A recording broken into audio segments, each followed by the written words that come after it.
इतिहास दो चीजों से भरा पड़ा है, खौफनाक घटनाओं और महान आविष्कार।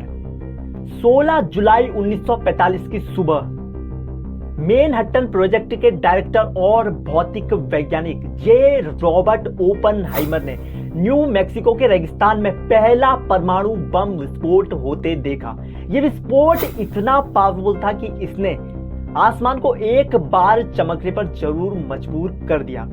इस विस्फोट के बाद ओपनहाइमर को गीता का एक श्लोक याद आता है कि अगर एक साथ 1000 सूर्य आसमान पर फूट पड़े तो वह एक परमाणु बम के विस्फोट के बराबर होगा। इसके बाद ओपनहाइमर को गीता का और एक श्लोक याद आता है।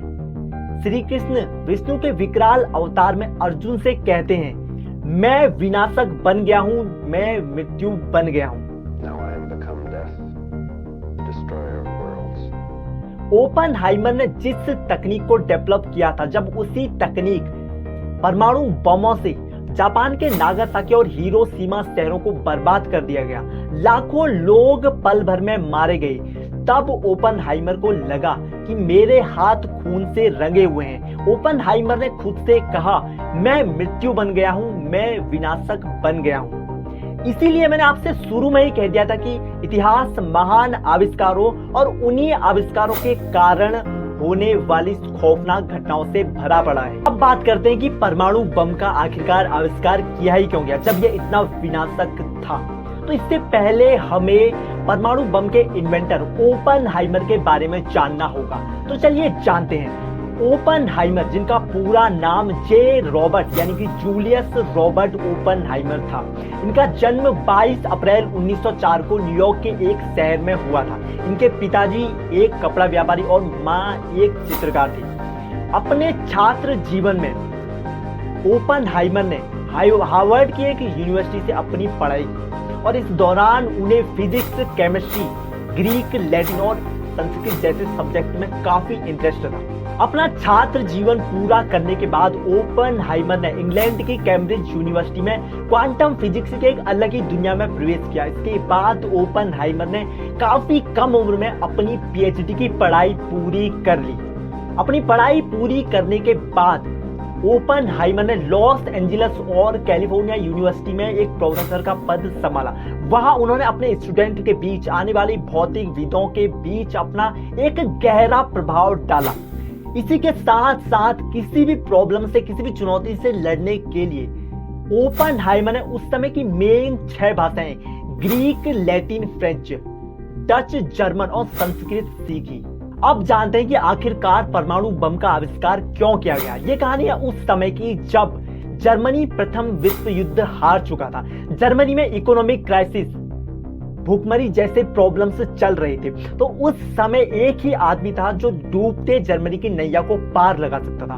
वो था एडोल्फ हिटलर। एडोल्फ हिटलर ने जर्मनी से कहा कि मैं जर्मनी को विश्व की सबसे बड़ी शक्ति बनाऊंगा, पूरी दुनिया पर जर्मनी का राज होगा। लेकिन एडोल्फ हिटलर की एक कमी थी, उसकी एक कमी कह लीजिए कि वो जातिवाद में विश्वास रखता था। इसी कारण जब 1933 में जर्मनी की सत्ता एडोल्फ हिटलर के हाथों में आई तो उसने सबसे पहले एक ही काम किया, जातिवाद, यानी कि जर्मनी के यहूदियों को सबसे पहले उसने जर्मनी की जेलों में गिरफ्तार कर लिया। जर्मनी की जेलों में उसने यहूदियों को बंद कर दिया, उन्हें मारा, उन्हें पीटा, उन्हें भूखा रखा। हिटलर का मानना था यहूदी गंदी जाति के लोग हैं, इन्हीं के कारण जर्मनी प्रथम विश्व युद्ध हारा है। ऐसा माना जाता है कि हिटलर ने उस समय 50 लाख यहूदियों को मरवाया था। इसी कारण जर्मनी के बड़े बड़े यहूदी scientist Einstein, Niels Bohr, Fermi, Lise Meitner अपनी जान बचाकर अमेरिका भाग गए। उस समय ये scientist quantum physics, atom, nucleus और नाभिकीय विखंडन जैसे टॉपिक्स पर रिसर्च कर रहे थे। जब जर्मनी ने पोलैंड पर हमला किया तो यहीं से शुरुआत होती है सेकेंड वर्ल्ड वॉर की, क्योंकि हिटलर जर्मनी का चांसलर था। हिटलर के हाथों में जर्मनी की सत्ता थी। तो हिटलर ने दुनिया के बड़े बड़े देशों और अपने आसपास के देशों को जीतना शुरू कर दिया। हिटलर जानता था कि अगर दुनिया पर राज करना है तो एक ऐसा हथियार बनाना होगा जो दुनिया में किसी के पास भी न हो। जब हिटलर को पता चला कि बर्लिन की एक लैब में न्यूक्लियर फिजन की खोज हो चुकी है, तब हिटलर ने अपना एक यूरेनियम ग्लव बनाया और अपना परमाणु बम बनाने का प्रोजेक्ट शुरू कर दिया। जब ये बात आइंस्टीन ने एक लेटर के जरिए अमेरिका के राष्ट्रपति रूजवेल्ट को बताई कि हिटलर परमाणु बम बनाने का काम जारी कर दिया, हिटलर ने परमाणु बम बनाना शुरू कर दिया। अगर हिटलर ने ऐसा कर दिया तो वो दुनिया पर राज करने पर शक्तिशाली, दुनिया पर राज करने के लिए शक्तिशाली हो जाएगा। लेकिन उस समय दुनिया के बड़े बड़े देश भी परमाणु बम बना रहे थे। अब बात ये थी कि जो देश परमाणु बम सबसे पहले बनाता वही इस रेस में जीतता, यानी कि वही दुनिया पर राज कर सकता था। तो इस चीज में अमेरिका कैसे पीछे रह सकता था? अमेरिका ने में अपनी एक कमेटी बनाई, यूरेनियम कमेटी, और अपना प्रोजेक्ट परमाणु बम बनाने का प्रोजेक्ट चालू कर दिया। क्योंकि उस समय सेकेंड वर्ल्ड वॉर था, तो अमेरिका और जापान के बीच भी तनाव बढ़ता जा रहा था। तो इसी को देखते हुए अमेरिका ने अपना प्रोजेक्ट परमाणु बम यूरेनियम कमेटी में काम तेजी से चालू कर दिया। अमेरिका ने 1942 में अपना परमाणु बम बनाने का प्रोजेक्ट शुरू किया और इस प्रोजेक्ट का नाम था मैनहट्टन प्रोजेक्ट। इस प्रोजेक्ट में अमेरिका में मौजूद दुनिया के बेस्ट साइंटिस्ट थे और इन साइंटिस्ट का लीडर बनाया गया ओपनहाइमर को। क्योंकि ओपनहाइमर को क्वांटम फिजिक्स की डीप नॉलेज थी। मैनहट्टन प्रोजेक्ट को अमेरिका के लॉस एलामोस जंगल में शुरू किया गया था। वहां अमेरिका ने उन साइंटिस्टों के लिए एक पूरी सिटी ही बना दी थी। क्योंकि ये मिशन एक खुफिया मिशन था, इसकी जानकारी दुनिया में किसी को भी नहीं होनी थी। जब अमेरिका ने लॉस एलामोस में अपना एक प्रोजेक्ट शुरू किया, इसी प्रोजेक्ट के जरिए अमेरिका ने दुनिया का पहला परमाणु बम का आविष्कार किया और उस परमाणु बम का सफल परीक्षण भी किया।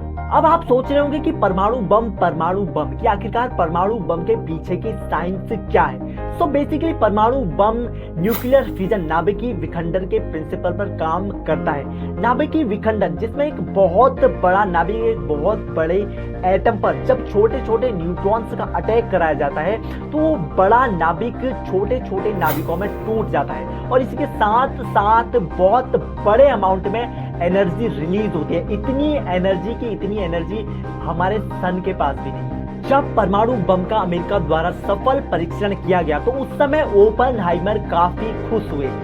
लेकिन जब 1945 में अमेरिका ने जापान को शांत करने के लिए हिरोशिमा और नागासाकी शहरों पर परमाणु बम गिरा दिए, जिसमें लाखों लोगों की जान चली गई, बेवजह जापान के लाखों लोग मारे गए, तब ओपनहाइमर काफी दुखी हुए।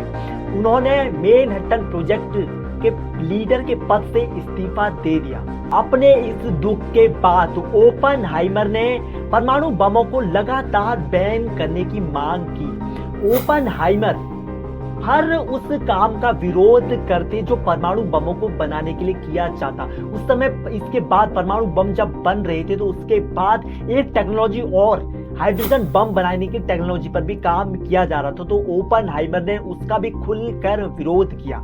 ओपनहाइमर, जिन्हें फादर ऑफ एटम बम, परमाणु बम कहा जाता है, उन्हें हर वक्त, उन्हें मरते दम तक ये चिंता सताती रही कि कहीं परमाणु बम पूरी दुनिया को तबाह न कर दे।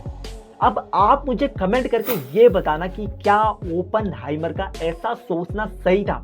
और यार वीडियो में यहाँ तक आ चुके हो, चैनल पर नए हो तो चैनल को सब्सक्राइब कर लो और इतनी मेहनत के लिए यार एक लाइक तो बनता है। दोस्तों आज की वीडियो में इतना ही, मिलते हैं अगली वीडियो में। तब तक के लिए हंसते रहो, मुस्कुराते रहो और खुशियां बांटते रहो। Bye bye.